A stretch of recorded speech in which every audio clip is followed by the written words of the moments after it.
it's just absolutely, I can't, guys. It's so frustrating to me because I'm like, why are our bodies even trends?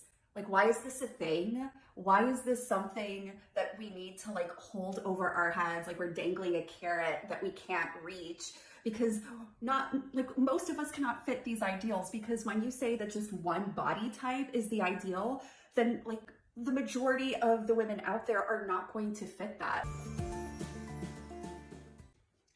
So beauty trends are always changing for women, and part of beauty trends is women's bodies. All of those are cyclical and they're constantly changing, maybe not within 1 or 2 years, but definitely within a decade, you'll start seeing shifts on what the ideal woman is considered. And also that changes depending on the culture as well. So what's seen as an ideal for a woman in the United States can be completely different from what is an ideal woman in Japan or India or Brazil. Like, hi, I grew up with 2 cultures. I grew up in the US and I was born in Brazil. So do you know how much it sucks not fitting both of your cultures' beauty standards, where you're like, okay, I missed the mark on both of them. That feels great. You know, you always think that these things will change and maybe as a society we'll stop doing this to ourselves, but it just keeps happening. And as a woman, it's just very frustrating, especially since I know how it feels like when I was a teenager.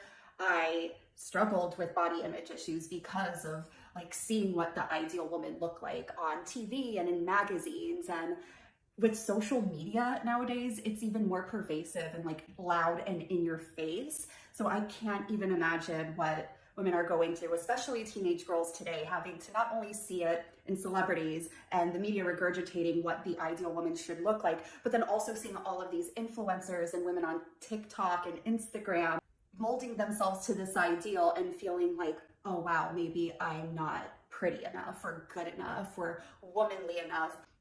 It frustrates me because anything that makes you feel like your body or the way you look isn't good enough is extremely toxic, because it'll affect your mental health. And these parts of your body that maybe you didn't even think of before, you're suddenly picking them apart and wishing you looked different, and maybe even spending money to look different. And I don't want anybody to think that this video is about shaming people who do plastic surgery or do Botox or get injections. Like, your body is your body. You're allowed to do whatever you want, and you know, nobody can tell you what to do with it. But I hope this video makes you think and reflect on why sometimes we start seeing a spike or increase in certain cosmetic surgeries, and how that may tie into cultural and certain beauty trends that are happening during that particular time.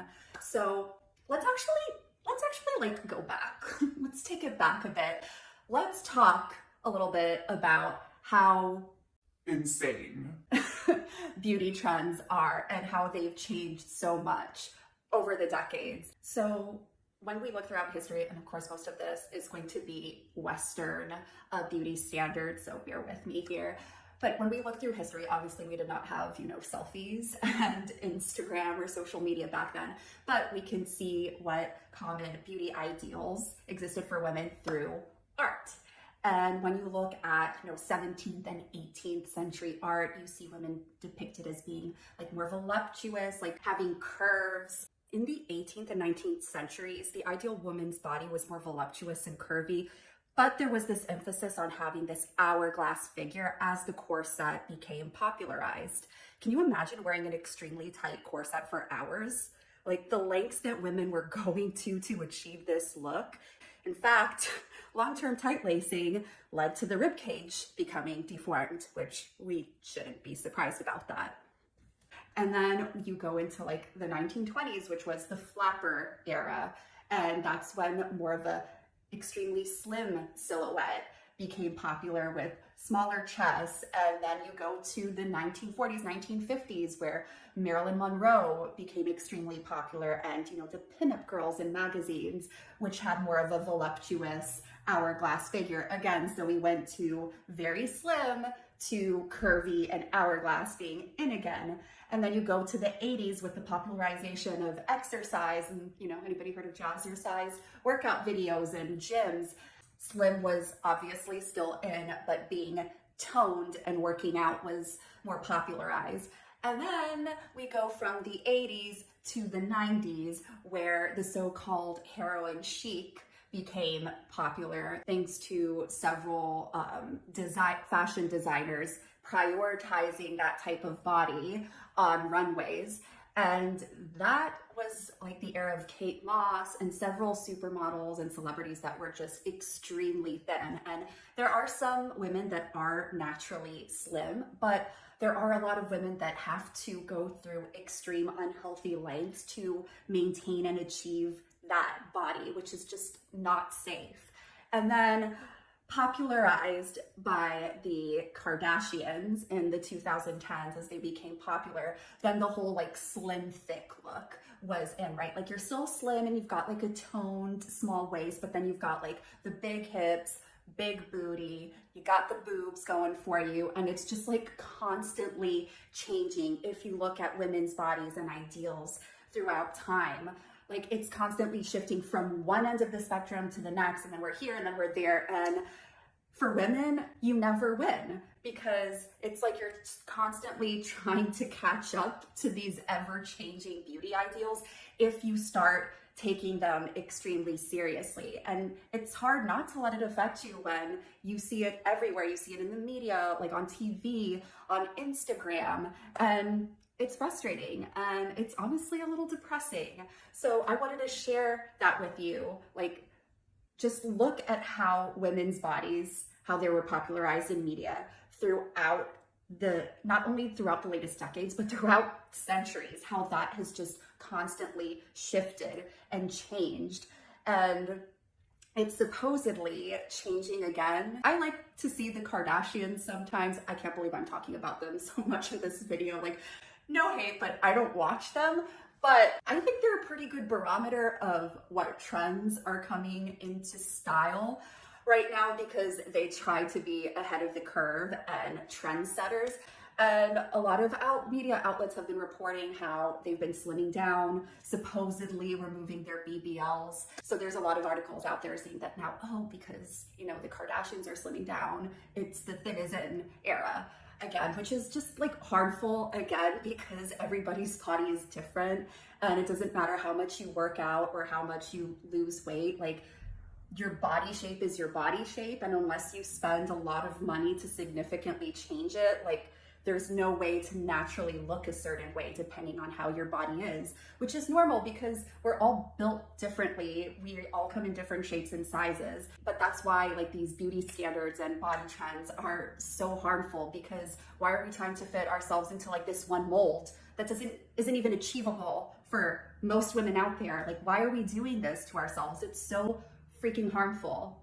And so it's no wonder that we start seeing increases in certain surgeries or behaviors when different types of bodies are on trend. Like there are studies that show spikes in eating disorders during the 90s, which coincides with when that heroin chic, extremely thin look was in. There have been rises in Brazilian butt lifts as, the Kardashians became popular and you start to see more influencers and celebrities fitting that body type. There have been rises in lip injections as celebrities and influencers get like more plumper and bigger lips and getting lip injections themselves. And that's also due to the selfie culture and filters that we see on Instagram and Snapchat and TikTok that can just completely change the way our face looks. And we're like, oh, well, why don't I look like that? And now it's not just body trends overall, like, oh, now being skinny is in. Oh, now having an hourglass figure is in.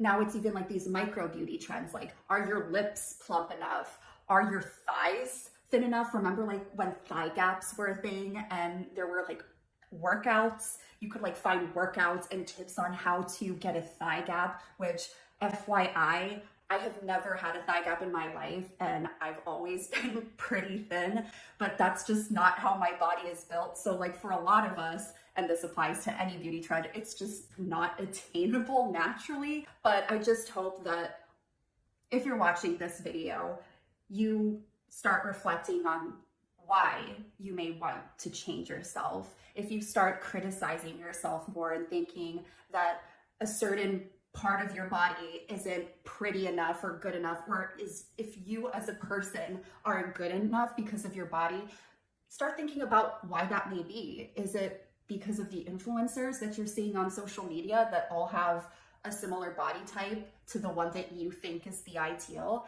Is it because of a celebrity that you look up to?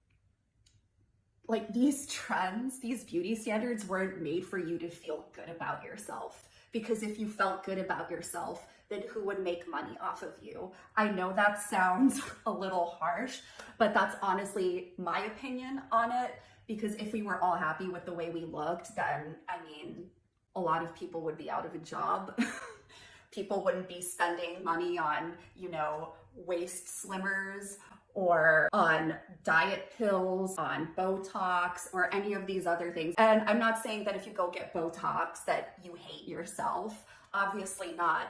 But I do think that we should always consider, like, why do we feel like we need to change this about ourselves?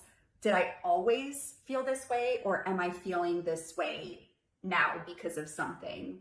I just think that type of self-reflection and self-awareness is important. Like, if you want to get breast implants because you're like, I just always wanted them, and it's been a while now, and I still want them, so I'm gonna go get them because they're gonna make me happy, then go for it. But don't try to change yourself or do extreme diets or anything like that just because of these stupid beauty standards that you see in the media. And I know that's hard because it's everywhere, and obviously as humans, the first thing we see about somebody is how they look, but you're so much more than just your body. Like, your body does amazing things regardless of what shape it is. It's just absolutely, I can't, guys. It's so frustrating to me because I'm like, why are our bodies even trends? Like, why is this a thing? Why is this something that we need to like hold over our heads like we're dangling a carrot that we can't reach? Because most of us cannot fit these ideals, because when you say that just one body type is the ideal, then like the majority of the women out there are not going to fit that. The next time that, you know, you're being a little hard on yourself, on your body, and picking yourself apart, remind yourself of that. Like, who gains from me not feeling like I'm good enough? And why do I feel like I need to compare myself or live up to this ideal that I know is going to eventually change anyways? Because we can see it throughout the decades, throughout the centuries, that the ideal beauty standard is constantly shifting. Stop trying to fit yourself into a mold that was made to make you feel like you're not good enough. I used to pick myself apart every time I would look in the mirror. I would constantly compare myself to my friends, to other women, to celebrities, and always wonder, like, why can't I look like that? Why can't my boobs be bigger? Like, why can't my waist be slimmer? Why can't I have an hourglass figure? And all these things. And now, like, I just don't care. My boobs have been the same size since I was in high school.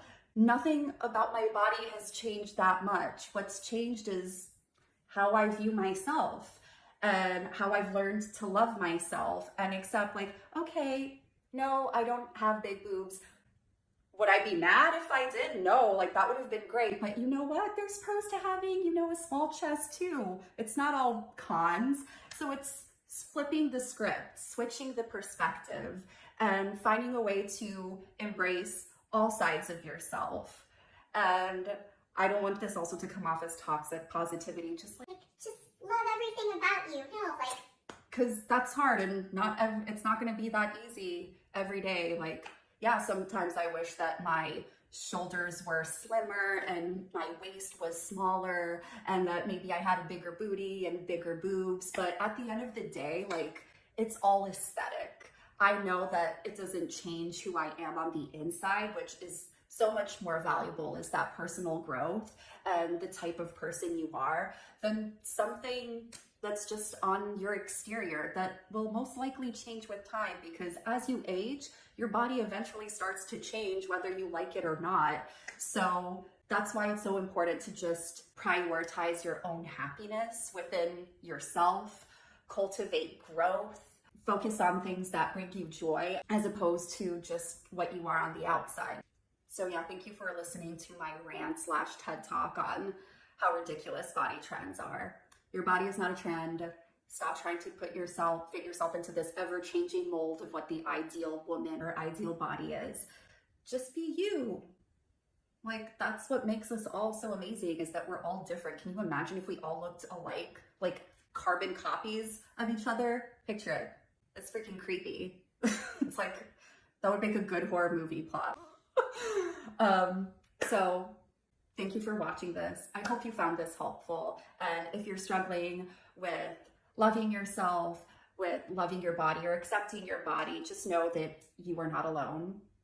I have been there before. Sometimes, depending on the day, I'll still struggle with it and I'll be like, this isn't working for me today. But it's all about just being kind to yourself and being self-aware and asking yourself questions when these feelings do arise. If you enjoyed this video, I have more videos like this about self-love and fashion on my channel, so you can go check those out as well. I appreciate you, and I will see you in the next video. Bye! Love you!